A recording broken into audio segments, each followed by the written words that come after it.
And here we are, back to the rosy, pink, and beautiful season here on the planet Vertumna. Let's go see what everyone's doing, and see if we can find any collectibles. Last time, I think it was outside that I found a flower. There's the glittering crystal cluster. Okay.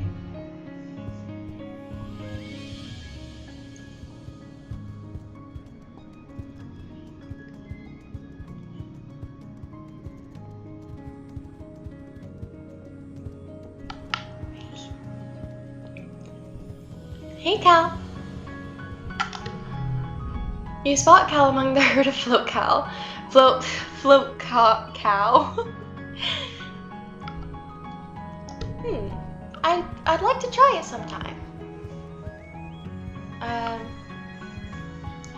Maybe I do.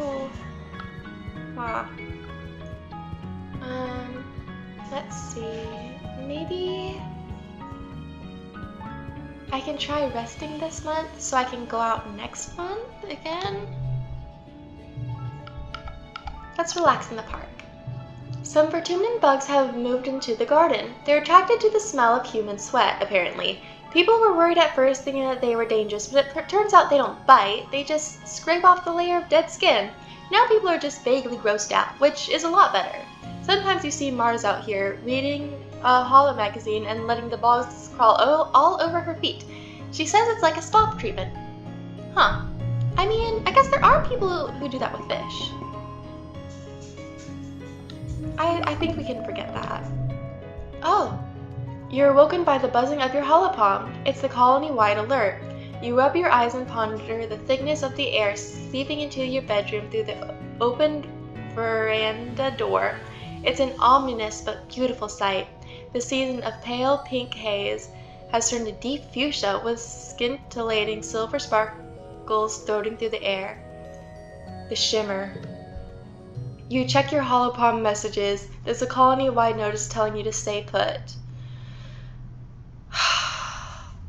Man, I wanted to go out and explore while it was pretty.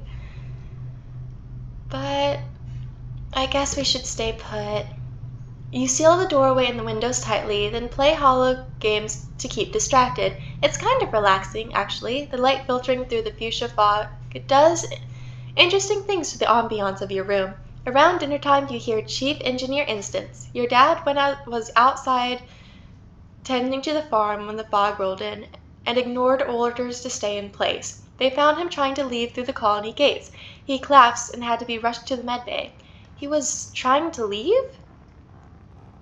Why is he always trying to leave during Shimmer? When they finally let you in to see him, your dad is laying in the med bay asleep. He is almost unrecognizable. The Shimmer is all over him, and his skin is glittery and strangely lumpy, like something's growing out of it. Something is growing out of him, you realize, as you see Instance carefully scrape what looks like fungus from his shoulder. She places it in a petri dish and hands it to Chanjin. There are tiny fungal growths all over him, even one poking out from the corner of his mouth. You watch with disgust as the thin trickle of glittering pink dust leaks off the tip of it and disperses into the air. Tang places the sample from your dad under an analyzer and turns it on. She looks tired. I'm sorry, Solana, she mumbles. You sit with him for a while, until Dr. Instance sends you back to your quarters to rest. In the early hours of the morning, you heard that your dad had passed away.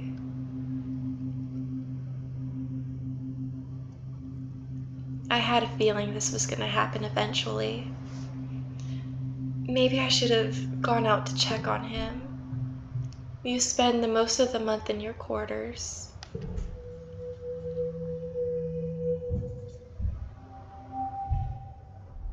And now it's mid-pollen. They hold a funeral for your father. You're becoming an old hand at these funerals. First Tammy, then her father, Uncle Tonin, and your own mother, and Calm, and everyone else who died at the attack. It feels like your own mother's funeral was only weeks ago. It's so colossally unfair. No one quite knows what to say to you, though they grieve along with you. it doesn't make it any easier. Auntie Seed and all the other adults of the colony will always be there for you, but you guess you're an orphan now. You miss your dad. You miss your mom, too. Mostly, you just sleep.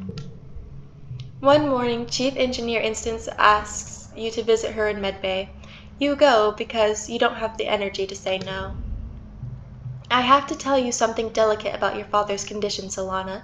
She begins, folding her hands on her desk. I hope this information will give you some comfort. After your father's death, we continued to research the Shimmer, she continues, her voice even and neutral. Being able to study the disease in its terminal phase and beyond was the missing piece. We now know how to prevent Shimmer from taking hold in human cells. She says, her faint smile not quite reaching her eyes. With cultures grown from your father's cell lineage, everyone in this colony can be inoculated against the Shimmer. Thanks to your father, we have the cure. Well, at least his death wasn't for nothing then. It's okay to feel that way, Instant tells you with an uncharacteristic kindness that you find comforting. Grief is different for everyone. If you need more time off to rest, nobody will mind. I probably need to. You spend the month writing a prodigious amount of poetry, deleting it almost as soon as you're done. It makes you feel a little better to be able to express your feelings.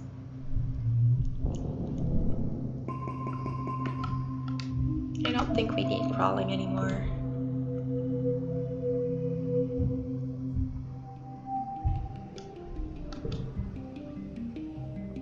And now it's the late pollen season.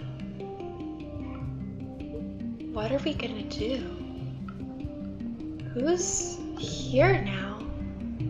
Your father was beloved by everyone in geoponics for his kind, easygoing nature. He and your mom were like two perfect opposites that way. No one really knows what to say to you. All they can do is offer their condolences.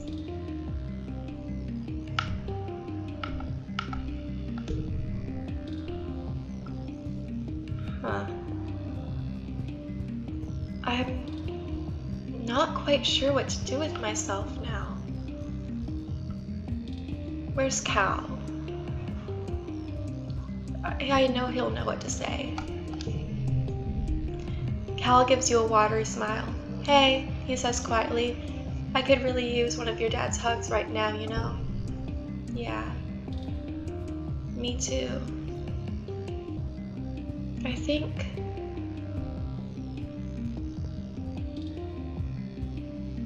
Well... Who's gonna take care of geoponics now?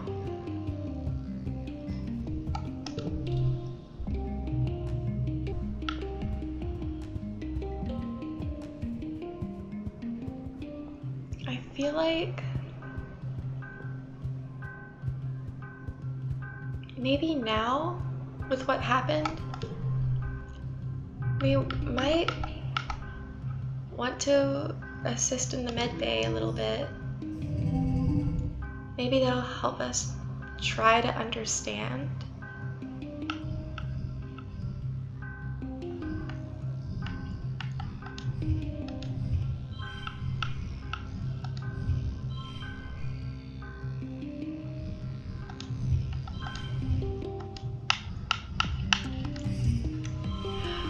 Okay, there's 34.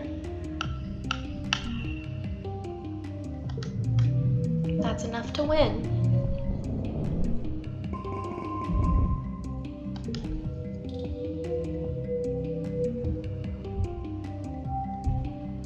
And now it's the dust season. I guess we can try looking around for something to collect.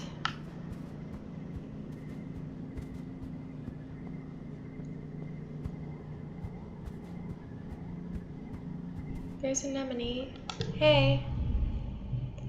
Anemone lifts the bottom of her shirt to wipe her face. I've been training in this heat for 6 years, she says, smiling mischievously. I've got the home advantage.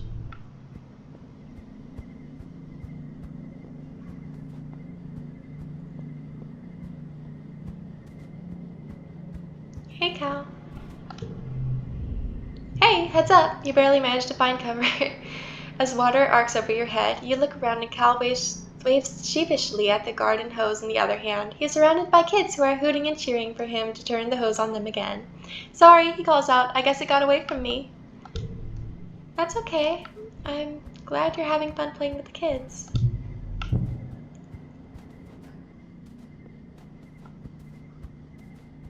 Maybe try... Where is the... Why can I never find the exit? We'll see about going out this month. We could explore nearby for bravery and perception. Explore the plains. Okay, foraging in the valley. We weren't... Oh, all events have respawned? But we still weren't really able to get very far, so... Oh, we get 3 perception from the plains. So... and animals, so maybe let's go there. Oh, hey! Nomi is here now. When you report to surveying duty, Nomi is here. It's their first day as a surveyor. They smile wildly when they see you, smiling exuberantly. Oh, you two know each other already? Utopia says, looking at you then Nomi. That'll make this easier. Solana, I'd like you to keep an eye on Nomi while you're out there, Utopia continues. I'm going to assign you to the same regions for a little while, just to make sure they don't wander into the next snap ladders, okay? Okay. Nomi cheers and gives you a high five. As Utopia explains to Nomi and some of the other new Helio surveyors about the surveying tools, Nomi starts to get bored and wanders a little away from the group.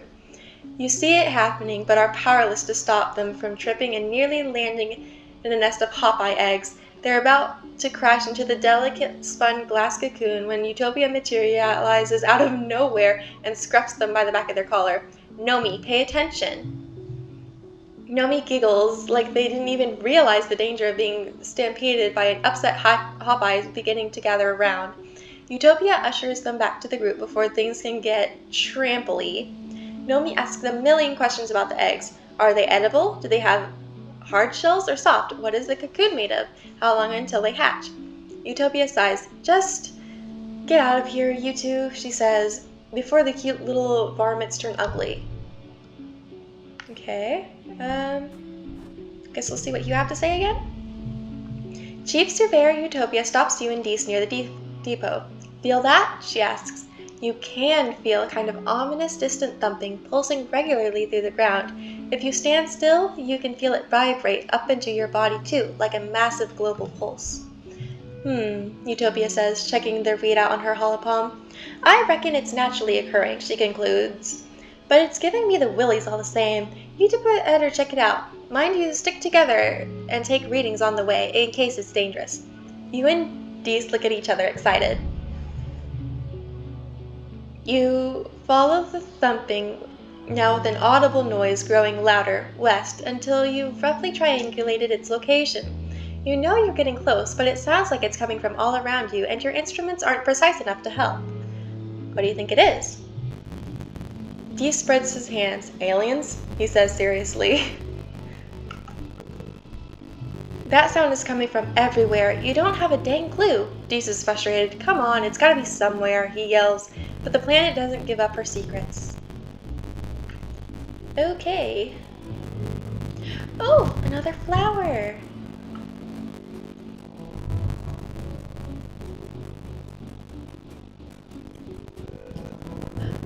There's something here.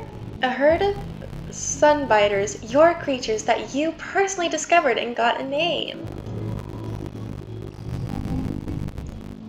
Okay. Wow.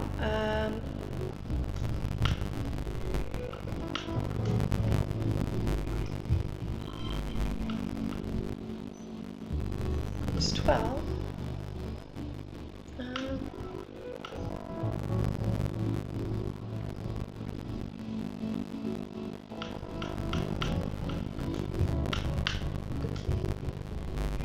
Okay.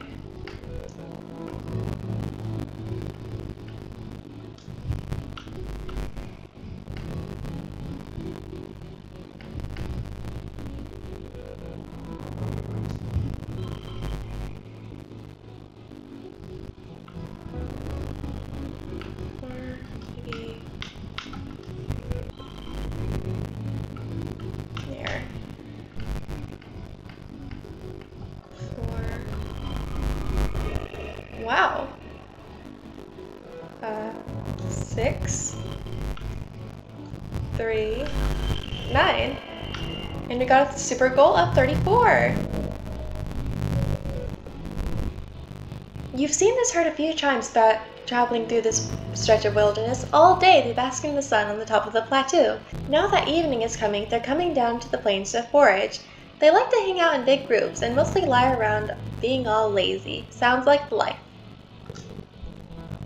Utopia is happy to have more information on that rare herd of herding sunbiters. Nice, okay.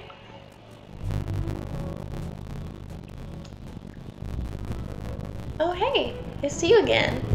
Hello. You're crossing a clearing when you hear a terrible, cracking, pounding sound. A bush bub bursts through the tree line, barreling straight towards you. Whatever's making a bush bub run, you're pretty sure you don't want to be at the business end of it. I mean, you can try. I mean, it's an easy challenge apparently too. 4, 5.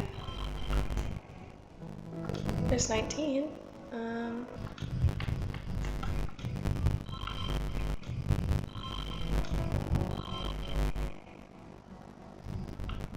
And 16. 3, 4, 5, 7, 8. And there's 38.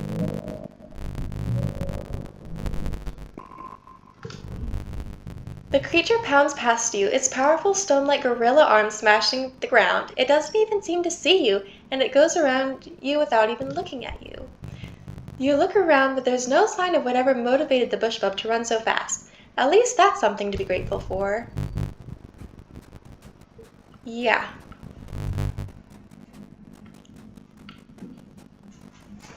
I see a log over there. Oh, medicinal root. And another bush bub. Something suddenly bursts out of the jungle and scampers across the path in front of you. It looks like a miniature landslide. Bush-covered stone being pulled forward by powerful arms. It's a bush bub, and Haunted Seals is a second, smaller one. These slow, thoughtful creatures are rarely so full of energy. They charge back and forth across the path, and you wisely keep your distance from the powerful animals. But for all the crashing and stomping they're doing, they don't actually seem to be angry. You swear they are actually being playful. I'll watch. They seem to be playing a game of tag. When the chaser catches up to the runner, the roles reverse. They do it with such gusto that the surrounding underbrush is completely crushed with a wide circle. An almost perfect circle. Then, all at once, the first one crouches down on the path and tucks its arms and heads under the bushes on its back. You swear it was just a rock now. The second one circles the first several times, sniffing, then crouches in the same position. Now might be your chance to walk past them. Maybe I'll keep watching, though. In perfect sync, the two creatures slowly stretch out up, revealing their rocky bodies and reaching their surprisingly long necks up to the sky. They begin to shake their bushes and rattle their antlers in rhythm to see each other as they stomp slowly around the clearing they've made. You think they're dancing. The intensity of the dancing increases. They're both shaking their box so hard some of its branches and fruit are flying loose. Instinctively, you reach out to grab a piece of fruit. At the moment, the dancers shift and... Youch! One of them steps on your hands with the full force of its massive body. You let out a cry of pain and clutch your hand close to your chest. Oh, that looks bad. The two creatures had been so intent on each other that they hadn't even noticed you. They're so startled and perhaps embarrassed that they take off running in the opposite directions. Well, that was weird.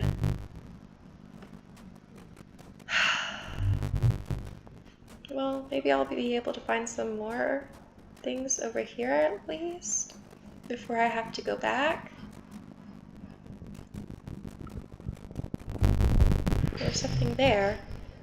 A mass of dead bushes blocks your way. Okay. You're too worn out and tired to continue. You have to go home now. Okay.